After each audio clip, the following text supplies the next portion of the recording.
ഹരി തൃക്കണ്ണാപുരം എന്ന് പറഞ്ഞ ഒരു ലീഡർ തന്നെ ഇതിലോട്ട് കൊണ്ടുവരികയും ഞാനിപ്പോൾ ഇതിൽ ശക്തമാക്കുകയും ചെയ്യുന്നു. ഒറ്റ വരുമാനം കൊണ്ട് ഒരു കുടുംബം പോകാൻ പറ്റില്ല എന്ന് തീർത്തും ബോധ്യപ്പെട്ട ഒരാളാണ് ഞാൻ. ഒരാളിന്റെ വരുമാനം കൊണ്ട് വീട് മുമ്പോട്ട് പോകത്തില്ല. എനിക്ക് ആവശ്യം ശമ്പളം കിട്ടും, 1,40,000 ശമ്പളമുള്ള ആളാണ്. എന്റെ മകള് MBBS കഴിഞ്ഞ് MD പഠിക്കുന്നു, മകൻ കാനഡ പഠിക്കുന്നു. വരുമാനം കൂടുതൽ വേണം. ഒരു മാസം 1,40,000 ശമ്പളമുള്ള ഞാൻ 9 ലക്ഷം രൂപ കിട്ടുന്ന പിജിക്കാരോട് വന്നു. അതാണ് യഥാർത്ഥ സംഭവം എന്ന് പറയുന്നത്. നമ്മുടെ എന്തെങ്കിലും അഡീഷണൽ വരുമാനമില്ലാതെ നമുക്ക് ജീവിക്കാൻ കഴിയില്ല എന്നുള്ള ഉറപ്പായ കാര്യം. അപ്പൊ നമുക്കൊരു അഡീഷണൽ വരുമാനം വേണമെങ്കിൽ, നമ്മൾ ഉറങ്ങി കിടക്കുമ്പോൾ നമ്മൾ അക്കൗണ്ടിൽ പൈസ കയറണമെങ്കിൽ നമ്മൾ ഒരു നെറ്റ്വർക്കുമായിട്ട് ബന്ധപ്പെടണം. ആ നെറ്റ്വർക്ക് ഒരു കണക്ഷൻ നമുക്ക് വേണം. അപ്പൊ നെറ്റ്വർക്ക് വേണമെങ്കിൽ ഏതിൽ നമ്മൾ ചേരണം എന്നുള്ളതാണ് പ്രശ്നം.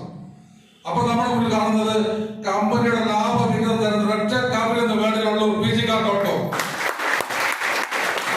ആ കമ്പനി ലാഭവിഹിതം തരുന്ന ഒറ്റ കമ്പനി, വേറെ ഒരു കമ്പനിയും ഇല്ല. അതുകൊണ്ട് ഇന്ന് വന്നിട്ടുള്ള പുതിയ ആൾക്കാർ പറയാനുള്ളത്, ധൈര്യമായിട്ട് ജോയിൻ ചെയ്ത് മുമ്പോട്ട് പോവുക. ജീവിതം വളരെ സുന്ദരമായി ആസ്വദിക്കുക. ജയ് PGCard, ജയ് PGCard.